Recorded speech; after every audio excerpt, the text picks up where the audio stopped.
Assalamualaikum warahmatullahi wabarakatuh.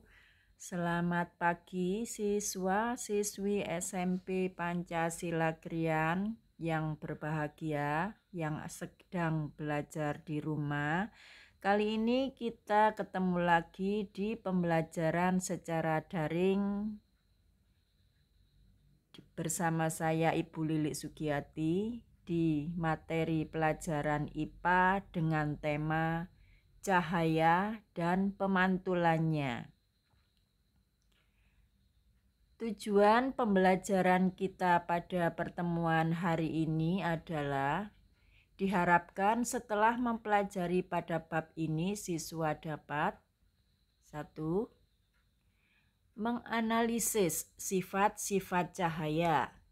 Kemudian juga siswa diharapkan dapat mendeskripsikan proses pembentukan bayangan pada cermin datar. Baiklah, kita mulai materi kita kali ini. Kita buka, semoga bermanfaat ilmu yang akan kita pelajari dengan bacaan Bismillahirrahmanirrahim. Materi kita mulai dengan mengenal cahaya. Semua pasti setiap hari melihat cahaya. Cahaya memang tidak memiliki wujud, juga tidak dapat dipegang. Namun, cahaya kenyataannya ada di sekitar kita dan dapat dirasakan keberadaannya. Cahaya dapat membantu manusia melihat benda-benda yang ada di sekitar terlihat dengan jelas. Bila tidak ada cahaya, yang terlihat semuanya hanyalah kegelapan. Sumber cahaya terbesar di muka bumi ini adalah matahari, meskipun ada sumber-sumber cahaya yang lain. Misalnya, bisa dari penerangan lampu listrik, kemudian lilin atau benda-benda lain yang bisa mengeluarkan cahaya. Sifat-sifatnya cahaya yaitu 1. Bisa merambat secara lurus tanpa adanya media. Juga dapat dipantulkan. Kemudian juga dapat dibiaskan atau dibelokkan dan merupakan gelombang elektromagnetik. Karenanya untuk perambatannya cahaya tidak memerlukan media rambat. Dengan sendirinya secara lurus cahaya bisa dipantulkan. Cahaya merambat secara lurus contohnya adalah lilin atau lampu yang dinyalakan dalam sebuah ruangan, yang kemudian akan menerangi ruangan tersebut yang semula gelap bisa menjadi terang.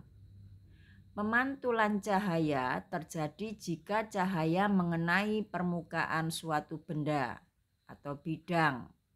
Pemantulannya berupa pemantulan secara baur atau pemantulan secara teratur.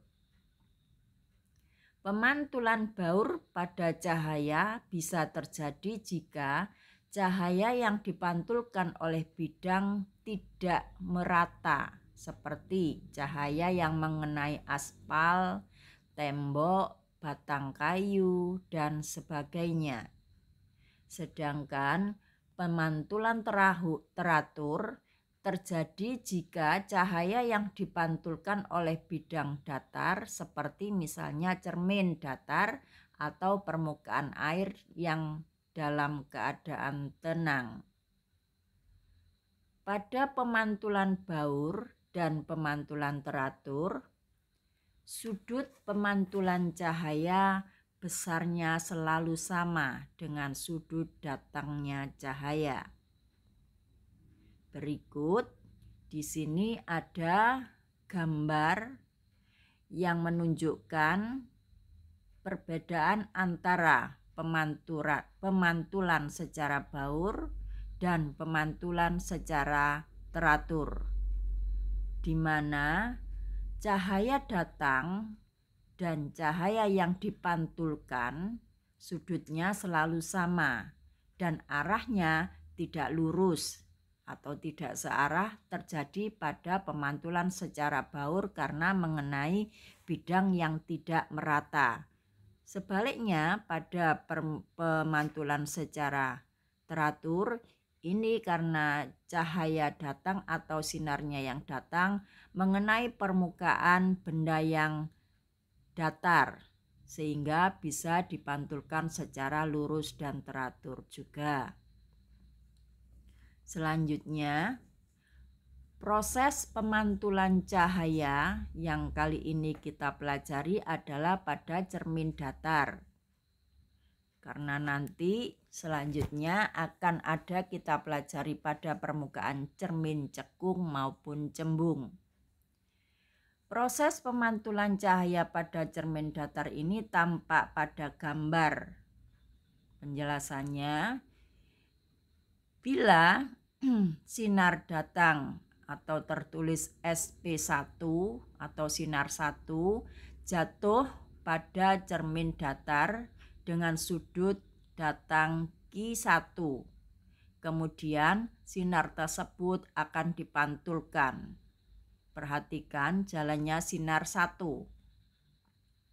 Kemudian sinar datang SP2 atau sinar 2 jatuh pada cermin datar dengan sudut datang Q2.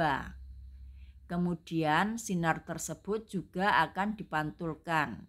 Perhatikan jalan sinar Q2.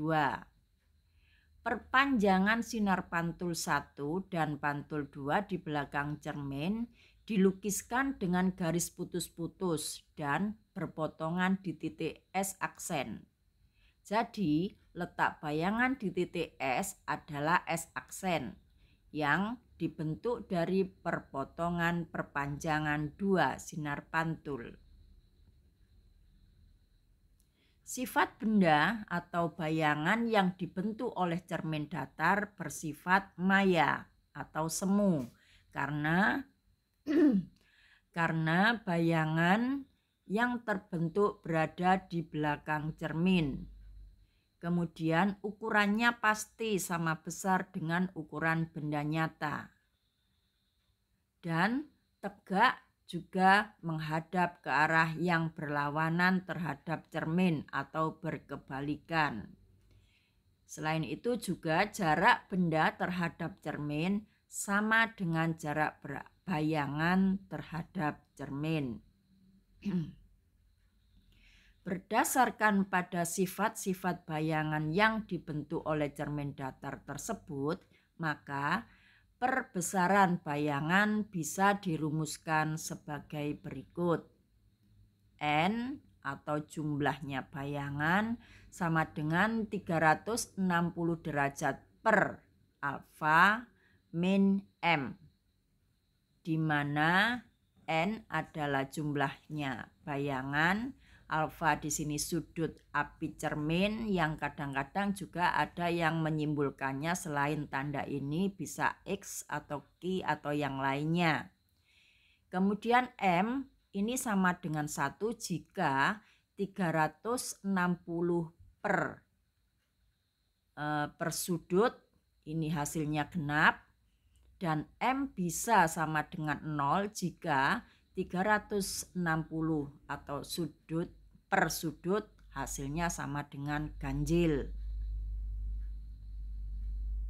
Ini ada contoh soal yang berkaitan dengan rumus tersebut. Saya bacakan, jika terdapat dua buah cermin datar yang membentuk sudut 60 derajat, kemudian di antara dua cermin tersebut diletakkan sebuah benda. Kalian diminta menghitung berapakah jumlah bayangan yang dapat dibentuk pada cermin tersebut. Pembahasannya sebagai berikut. Kalian diminta menghitung N, berapa besarnya N dengan diketahuinya besaran sudut sebesar 60 derajat. Maka N sama dengan 360 per 60 min 1 sama dengan 6 min 1 sama dengan ada 5 buah bayangan. Berikut setelah kita pelajari rumus, sifat, dan contoh soalnya, maka kali ini kalian harus menyelesaikan tugas sehubungan dengan contoh soal tersebut. Ada 3 buah tugas yang harus kamu selesaikan.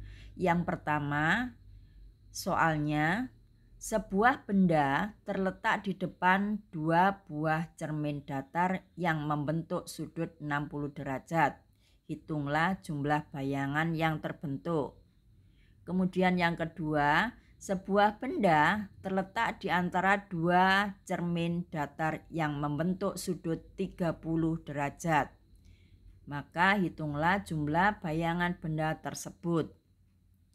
Soal yang ketiga adalah sebuah benda diletakkan di antara 2 buah cermin datar yang disusun sedemikian rupa sehingga membentuk sebuah sudut yang besarnya 45 derajat Celcius. Satu sama lain. Berapakah? Kalian diminta menghitung berapakah jumlah bayangan benda yang akan terbentuk dari susunan 2 buah cermin datar tersebut dengan sudut sebesar 45 derajat satu sama lain. Demikianlah pertemuan kita pada kesempatan kali ini. Jangan lupa tetap semangat, tetap jaga protokol kesehatan, dan jangan lupa juga mengerjakan serta menyelesaikan tugas, kemudian kirim ke saya. Saya akhiri pertemuan kita kali ini. Semoga bermanfaat untuk kita semua. Wassalamualaikum warahmatullahi wabarakatuh.